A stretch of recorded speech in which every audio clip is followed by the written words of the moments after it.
धरती,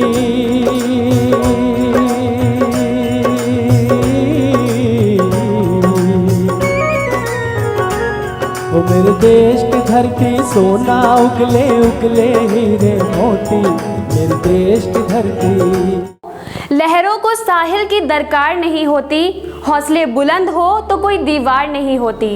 जलते हुए चिराग ने कहा आंधियों से, उजाला देने वालों की कभी हार नहीं होती। शायद ये वाकया झारखंड के राज्यसभा सांसद श्री समीर उरांव जी पर सटीक बैठता है। नमस्कार, स्वागत है आपका जीएन भारत में। मैं कृति सिंह और आज हम बात करेंगे झारखंड राज्यसभा के सांसद श्री समीर उरांव जी के बारे में। उन्होंने अपनी मेहनत, लगन और विश्वास की बदौलत राजनीति की सीढ़ियों पर चढ़कर रफ्ता रफ्ता आगे बढ़ते हुए राष्ट्रीय स्तर पर अपनी एक अलग पहचान बनाई है। विनम्रता और सरलता की चादर ओढ़े श्री उरांव बड़े ही सहज और सरल भाव से लोगों से मिलते हैं, उनकी बातों को सुनते हैं और ऑन द स्पॉट उनकी समस्याओं का निराकरण भी करते हैं। उनके ऐसे ही कुछ अलग अंदाज है जो उन्हें आम लोगों से खास बनाते हैं। लोगों के स्नेह और प्रेम के कारण ही उन्हें एक दशक पहले सिसई के विधानसभा से विधायक निर्वाचित किया गया था। हालांकि राजनीतिक उतार चढ़ाव में उन्हें 2 बार पराजय का भी सामना करना पड़ा, लेकिन हौसलों की हार कहाँ होनी थी। वक्त की लहरों का सामना करते हुए लगन, मेहनत और विश्वास की बदौलत उन्हें 2 वर्ष पूर्व झारखंड सरकार ने सांसद मनोनीत किया। संघ, संगठन और आम लोगों के प्रति स्नेह और समर्पण के कारण भाजपा जैसी राष्ट्रीय नेतृत्व ने इन्हें राष्ट्रीय अनुसूचित मोर्चा का राष्ट्रीय अध्यक्ष मनोनीत किया। राष्ट्रीय अध्यक्ष बनते ही वो अपने पैतृक घर बिशुनपुर के करमटोली गांव पहुंचे और अपने परिवार वालों और पिता का पैर छूकर आशीर्वाद लिया। पिता और परिवार वालों का पैर छूकर आशीर्वाद लिया तो पिता की आंखों में आंसू आ गए। आंसू इसलिए नहीं थे कि बेटा राष्ट्रीय अध्यक्ष बना है, बल्कि इसलिए थे कि अंतिम गांव के एक किसान के बेटे को केंद्र सरकार ने इतनी बड़ी जिम्मेदारी सौंपी है। संक्षिप्त बातचीत में श्री उरांव के सरल स्वभाविक पिता जोखना उरांव कहते हैं कि पुत्र को बचपन में जो संस्कार दिए गए थे वो आज फलीभूत हो रहे हैं। एक पिता के लिए इससे ज़्यादा खुशी की बात और क्या होगी। अपने पिता से आशीर्वाद लेने के बाद श्री उरांव सीधे बनारी के पंच पांडव तीर्थ स्थल पहुँचे और वहाँ पहुँचकर भगवान श्री कृष्ण की पूजा अर्चना की। भगवान श्री कृष्ण और भगवान 5 पांडव की पूजा अर्चना करने के बाद उन्होंने देश की आम जनता के अमन, चैन और पिछड़े, शोषित, पीड़ित जनजाति परिवारों को विकास की मुख्य धारा में लाने का संकल्प लिया। 2 अक्टूबर गांधी जयंती के मौके पर जब जीएन भारत की टीम उनके आवास पहुंची तो वो आम दिनों की तरह ही हल बैल लेकर खेतों में थे। रबी फसल की तैयारी हो रही थी। जीएन भारत के editor in chief Rishikesh Mishra के इंटरव्यू के आग्रह पर वो सहज ही तैयार हो गए। एक तरफ जन समस्याओं को लेकर लोगों की भीड़ थी तो वहीं दूसरी तरफ जीएन भारत के सभी सवालों का जवाब वो बेबाकी से दे रहे थे। राष्ट्रवाद से लेकर सरना धर्म कोड जैसी कई सवालों का जवाब उन्होंने बेबाकी से दिया। उन्होंने कहा कि विकास के नाम पर आदिवासियों का धर्मांतरण बर्दाश्त नहीं किया जाएगा। एकात्मवाद और राष्ट्रवाद से कैसे भारत विश्व गुरु बनेगा, ये उन्होंने बताया। तो आइए आपको सीधे ले चलते हैं झारखंड राज्यसभा के सांसद और भाजपा के अनुसूचित जनजाति मोर्चा के राष्ट्रीय अध्यक्ष समीर उरांव के पैतृक गांव बिशुनपुर के करमटोली, जहां जीएन भारत के editor in chief Shri Rishikesh Mishra ji के साथ हुए अंतरंग वाणिज्य के कुछ अनछुए पहलू और राष्ट्रपिता महात्मा गांधी के जन्मदिन के अवसर पर जीएन भारत के साथ हुए बेबाक एक्सक्लूसिव इंटरव्यू। मैं हूँ ऋषिकेश मिश्र और आप देख रहे हैं जीएन भारत। आज हमारे बीच एक ऐसे शख्सियत हैं जो मिट्टी से जुड़े हुए हैं, मिट्टी के लाल हैं और जिनको केंद्र सरकार ने राष्ट्रीय अध्यक्ष बनाया है। हमारे बीच सांसद और अनुसूचित जनजाति के राष्ट्रीय अध्यक्ष समीर उरांव जी हैं। आइए हम उनसे बात करते हैं। पूरे देश के जनजातियों के विकास के लिए उन्होंने क्या रोड मैप तैयार किया है। सर्वप्रथम आपको जीएन भारत की टीम की ओर से हार्दिक बधाई। और आपको केंद्र ने इतनी बड़ी जिम्मेदारी सौंपी है, आपके पास क्या रोड मैप है? बहुत बहुत धन्यवाद ऋषिकेश मिश्र जी। आपके साथ आपके जीएन भारत को भी मैं धन्यवाद करता हूं। और मैं यह बताना चाहता हूँ कि देश के अंदर भारतीय जनता पार्टी की राष्ट्रीय अध्यक्ष आदरणीय जगत प्रकाश नड्डा जी, देश के यशस्वी प्रधानमंत्री आदरणीय नरेंद्र मोदी जी, गृह मंत्री आदरणीय अमित शाह जी, संगठन महामंत्री आदरणीय BL संतोष जी सहित केंद्रीय नेतृत्व और प्रदेश का नेतृत्व को मैं सबसे पहले आभार व्यक्त करता हूं कि एक छोटे से कार्यकर्ता को एक राष्ट्रीय जिम्मेवारी देने का काम किया है। इसलिए मैं धन्यवाद के साथ साथ साधुवाद भी करता हूं, आभार भी व्यक्त करता हूं। निश्चित रूप से यह जिम्मेदारी बड़ी जिम्मेदारी है। देश के जनजातियों के बीच में जा कर के काम करने का अवसर है। यह अवसर जरूर मुझे मिला है, लेकिन यह अवसर को मैं चुनौती के रूप में मानता हूँ और देश के अंदर घूम करके जनजातियों के बीच का जो भी विषय है उसको समझते हुए, अध्ययन करते हुए मैं वहाँ के जनजातियों के लिए किस प्रकार से आगे बढ़ सकता है, इस दिशा पर मैं योजना करते हुए, हमारी केंद्र में सरकार है, केंद्र से समन्वय स्थापित करते हुए देश की जनजाति समाज के लिए काम करने का प्रयास करूंगा। को इतनी बड़ी जिम्मेदारी सौंपी है, जनजातियों के विकास के लिए क्या ब्लूप्रिंट आपने तैयार किया है? निश्चित रूप से अभी मैं पूरे देश के अंदर सभी प्रांतों में घूमूंगा, क्योंकि यह भारत जो है विभिन्नता में एकता समेटे हुए है। इसलिए देश के अंदर सभी प्रांतों में कमोवेश सबकी अपनी अपनी सामाजिक की जो परंपराएं हैं, जो संस्कृति है और साथ साथ जो आस्था और विश्वास है, यह एक रहते हुए भी स्वरूप अलग है। आप पूर्वोत्तर भारत की ओर जाइए तो नॉर्थ ईस्ट में वहाँ के हमारे जनजाति भाई बहन हैं, उन लोगों का थोड़ा अलग है। हम दक्षिण की ओर चले जाएंगे, कर्नाटका से लेकर के केरल, तो उधर की थोड़ी सी अलग है। साथ ही हम इधर राजस्थान, गुजरात, महाराष्ट्र की ओर चले जाएं तो वहाँ की थोड़ा सा भिन्नता है। इसी प्रकार से जो मध्य भारत, इधर जो है मध्य प्रदेश, छत्तीसगढ़, उड़ीसा, झारखंड, बिहार, बंगाल, इधर का अलग है। इसके साथ साथ हम देखते हैं कि उत्तर की ओर अगर हम जाते हैं तो हिमाचल प्रदेश से लेकर के उत्तराखंड जो प्रदेश है, उधर की भी थोड़ी सी भिन्नता है। ऐसे में मुझे नया दायित्व तो मिला है, मैं देश भर में हर प्रांत में घूम करके वहाँ की वास्तविकता को देखते समझते हुए आगे क्या हो सकता है, इस दिशा में हम लोग प्रयास करेंगे। एक समय था जब संघ के कार्यकर्ता गांव-गांव में शाखा चलाया करते थे और अधिकांश उनके कार्यकर्ता मंत्री, विधायक, सांसद बन गए, पर गांव में वो शाखा दिखती नहीं है आज। इसी के चलते लोग धर्मांतरण हो रहे हैं। इसको कैसे ठीक करेंगे? देखिए, शाखा एक ऐसा कार्यक्रम है जहाँ पर बौद्धिक विकास के लिए लोग एकत्र होते हैं और वहाँ पर देश की जो स्थितियाँ हैं, परिस्थितियाँ हैं, इसमें जो है सांस्कृतिक व राष्ट्रवाद के भावनाओं के आधार पर हम समाज को आगे बढ़ाएंगे।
हजारों हजार हमारे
ये नहीं, ये आदि अनादि सनातन उसी का एक अंग है।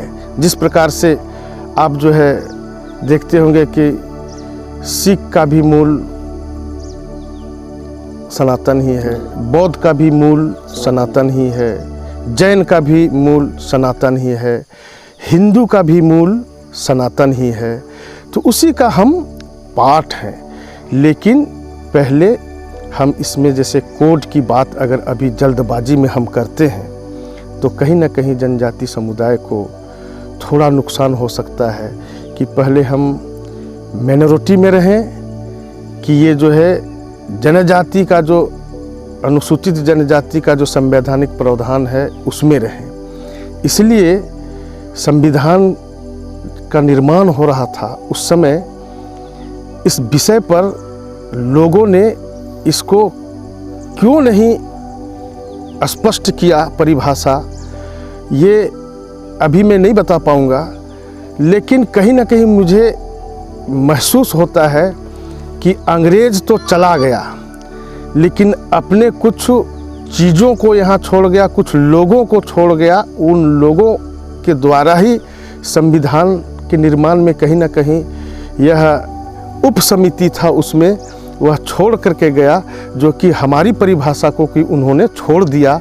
जैसे कि अनुसूचित जाति की बात हम करें तो उसमें स्पष्ट परिभाषित किया है कि अगर धर्मांतरण कर देता है तो उसको जो है अनुसूचित जाति का लाभ नहीं मिलेगा। लेकिन हमारे अनुसूचित जनजाति शब्द जो रखा उसमें अगर धर्म परिवर्तन करता है तो उसका आरक्षण का लाभ नहीं मिलेगा, ऐसा नहीं किया है, वो भी आरक्षण का लाभ ले रहा है। तो ऐसे में हम आदिवासी उसी से परिभाषित होते हैं कि हम अपने मूल धर्म संस्कृति आस्था विश्वास को मानते हैं और ये मानने वाले लोग ही आदिवासी हो सकते हैं। उसी को अनुसूचित जनजाति की परिभाषा में भी रखना चाहिए। लेकिन अनुसूचित जनजाति की परिभाषा में वो धर्म परिवर्तन करने वाले लोग भी आरक्षण का लाभ ले सकता है। ऐसी स्थिति में हम जो है अभी जल्दबाजी में धर्म कोड की मांग करें, इसके सुधार किए बगैर, तो कहीं ना कहीं हम अल्पसंख्यक में चले जाएंगे। तो हमारा जनजाति का जो है यह जो है आरक्षण की जो सुविधा और व्यवस्था है, कहीं ना कहीं इस पर प्रश्न चिन्ह लगने का आशंका है। इसलिए मैं कहना चाहूँगा कि हम जनजाति समुदाय के लोग पहले इस दिशा पर हम लोगों को आगे बढ़ना चाहिए, तो जा कर के ये जो जैन है अभी वो जैन धर्म है, सिख हैं सिख धर्म में है, लेकिन जो है सरकार के संवैधानिक प्रावधान में अल्पसंख्यक का जो आरक्षण या तो अल्पसंख्यक का जो है वो प्रावधान है उसको वो भी ले रहा है, लेकिन उसके लिए जाति का जो आरक्षण है वो नहीं मिल रहा है। तो इसको स्पष्ट हमारे जनजाति समुदाय के बीच भी करने का ज़रूरत है। आदिवासी समाज में अंधविश्वास बहुत ज़्यादा है, डायन बिसाहीन और शराब के कारण आए दिन लोगों की जाने जा रही हैं, जनसंख्या आदिवासियों को घट रहा है। यह एक चुनौती है आपके लिए, इस चुनौती से कैसे आप? निश्चित रूप से ये समाज का काम है, इसलिए समाज के अंदर जागरूकता के आधार पर ही यह मिट सकता है। और जगह जगह पर ये कई जगह जो है आप देखे होंगे कि यह आंदोलन चल रहा है। पिछले दिनों आप रांची के क्षेत्रों में, खूंटी के क्षेत्रों में देखे होंगे कि महिलाएं पूरा समूह के समूह निकल करके ये जो हड़िया और दारू बनाने वाले, शराब बनाने वाले लोगों को वह जो है शिकंजा कसने का काम किया था, नहीं बने, नहीं लोग पिए। इस तरह से जागरूकता का काम चल रहा है, ये समाज का काम है, धीरे धीरे चलने वाला काम है और यह होगा, ये निश्चित रूप से होगा। और मैं बताना चाहता हूँ कि इस प्रकार से जो है प्रचलन जो है कहीं ना कहीं ईसाई मिशनरी इस देश के अंदर आया, इस झारखंड के अंदर आया और जानबूझ करके ऐसे चीज़ों के अंदर घुसा दिया जाए कि ये लोग वहीं पर सिमट के रह जाएं और हम उसके ऊपर चल करके इनकी सारी चीज़ों को अतिक्रमण करते हुए, आक्रमण करते हुए हम आगे बढ़ जाएंगे। इसी का परिणाम आप देखे होंगे कि ये तो शराब जो परोस कर किस प्रकार से काम उन्होंने शुरू किया। दूसरा इतना निर्भीक होकर के किताबें लिखा, नेमा बाइबल, उसमें स्पष्ट रूप से कहा कि इनकी जो अपनी आस्था का केंद्र है, सरना का केंद्र है, उसको, उसकी पिंडी को ध्वस्त कर दो। वहाँ जो सखुआ का पेड़ जो है उसको काट काट करके बूटी बूटी कर दो, उसको जला दो, नेस्ता नबूद कर दो। झारखंड में प्रचंड बहुमत में आई हेमंत सोरेन की सरकार, केंद्र सरकार ने जो किसान बिल लागू किया उसका विरोध हो रहा है यहाँ झारखंड में। और आप झारखंड की स्थिति को बहुत नज़दीक से आप देख रहे हैं, झारखंड के रहने वाले आप हैं, तो झारखंड की सरकार जो काम कर रही है अभी, क्या आप संतुष्ट हैं उससे? बिल्कुल संतुष्ट नहीं है, इसलिए कि ये राज्य की जनता को मूर्ख बनाने वाली बात है। किसी भी राज्य में प्रचुर वन संपदा, खनिज संपदा हो, यहाँ का जनसंख्या भी सामान्य नहीं है, ऐसे में विभिन्न स्रोतों से राज्य का राजस्व मिलता है। ऐसे में आप राज्य की जनता को कहते हैं कि खजाना खाली है। केंद्र सरकार, माननीय यशस्वी प्रधानमंत्री जी ने विभिन्न योजनाओं के माध्यम से यहाँ पर जो है केंद्र की राशि देते हैं, उसको भी ठीक से आप उपयोग नहीं करते हैं, केवल और केवल अपनी झोली भरने का चिंता करते हैं। ऐसे में इस राज्य के जनता का विकास नहीं हो पा रहा है, रुका हुआ है। इसलिए मैं इस सरकार को भी मैं कहना चाहता हूं कि राज्य की जनता के हित के लिए आप करो, तभी आपका भी उसमें हित निहित है। इसलिए मैं बताना चाहता हूं, एक सीधा उदाहरण देना चाहता हूं कि हमारा केंद्र सरकार ने यहाँ के जनजातियों का उत्थान के लिए, जो जंगल पहाड़ों में रहने वाले हमारे गांव के लोग हैं, उसमें खास करके जनजाति समुदाय है, इसके लिए जनजाति मंत्रालय की ओर से वन धन योजना का यह सृजन किया गया और देश के सभी जनजातीय प्रदेशों में इस योजना को दिया गया, सभी जगह लागू हुआ। यहाँ केंद्र का राशि आने के बाद भी यहाँ की सरकार इस योजना को लागू नहीं किया, तो यह स्पष्ट होता है कि यह आदिवासी की बात को लेकर के यह जो है एक राग अलापती है, लेकिन आदिवासियों का हित नहीं चाहती है। इसलिए वो वनधन योजना को लागू नहीं किए। अगर वनधन योजना को लागू किए होते तो ये वनोत्पाद जो है उसको संकलित करके एक अच्छा उनको बाजार मिलता, अच्छा मूल्य मिलता, जिससे कि वो आगे बढ़ सकते थे। लेकिन ऐसा काम नहीं किया। इसलिए नहीं किया कि आदिवासी को आगे बढ़ने देना नहीं चाहता है, केवल वोट बैंक बनाना चाहते। आदिवासी की राग अलापने वाले लोग जैसे सरकार में आए और चैवासा के अंदर बुरुगुली के राग में 7 आदिवासियों को सिर काट करके हत्या करवा दिया, तनिक चाँच से चू नहीं सरकार की। तो यह जो है दर्शाता है अराजकता की ओर सरकार बढ़ रही है। यहाँ के शासन प्रशासन जो है निरंकुश हो गए हैं। और जहाँ तक केंद्र ने अभी देश के यशस्वी प्रधानमंत्री जी ने कृषि बिल जो लाए हैं, वो देश भर के कृषकों के लिए, किसानों के लिए बहुत ही लाभकारी है। पिछले दिनों में क्या है कि किसान अपना फसल उत्पादन करता था और एक सीमित मंडी में जाकर के ही बेच सकता था। वहाँ पर उनके मोनोपोली के आधार पर ही वो दाम मिल पाता था, व्यापारियों के मोनोपोली पर ही वो मिल पाता था। किसान अपना मेहनत करके जो फसल उगाता था उसको स्वतंत्र होकर के अधिक मूल्य में कैसे बेच सकते थे, यह प्रावधान नहीं था। देश के प्रधानमंत्री जी ने कृषि उत्पादन, व्यापार और वाणिज्य विधेयक लाया। इसमें वह जो है मंडी तक सीमित नहीं रहेगा, देश के अंदर जहां उनको अधिक दाम मिल रहा है। अब डिजिटल इंडिया है। किसान का बेटा भी अब लैपटॉप लेकर के बैठ रहा है, वो भी लैपटॉप के माध्यम से देखेगा कि कहाँ का बाजार में अधिक मूल्य मिल रहा है, वहाँ वो अपना फसल को बेच सकता है। तो इस प्रकार से स्वतंत्र किया गया है किसानों के लिए, तो ये अच्छी बिल है। दूसरा जो है, ये जो है निवेश आधारित जो करार है, हम अपना किसान जो है खेती करते हैं। जिस प्रकार से अभी आप ये धान का खेती देख रहे हैं, यहाँ ये धान की खेती की फसल ठीक दिख रही है, अभी बाली आ रहा है। इसमें कितना फसल लगेगा, अच्छा होगा नहीं होगा अभी स्पष्ट नहीं हो रहा है, लेकिन दिखने में लग रहा है कि यह फसल बहुत अच्छा होगा। व्यापारी जो है सीधे किसान के घर आएंगे, किसान के घर में जब आएंगे उनके खेतों में देखेंगे और वो करार करेंगे कि जो किसान अपना मूल्य निर्धारित करेगा कि इतना एकड़ में ये धान का खेती है, इसको इतने रुपये में मैं आपको बेचना चाहता हूँ। किसान इस खेती को देख करके वो करार करेगा और जो है उसको जो है वो जब फसल पूर्ण हो जाएगा तो व्यापारी जो है उस फसल को उस दाम में ले जा सकता है। यानी हम कह सकते हैं कि किसान को घर बैठे बैठे अपने फसल को अब बेच सकता है, मतलब व्यापारी ही किसान के घर और किसान का खेत आएगा। इस प्रकार की स्वतंत्रता दी गई है।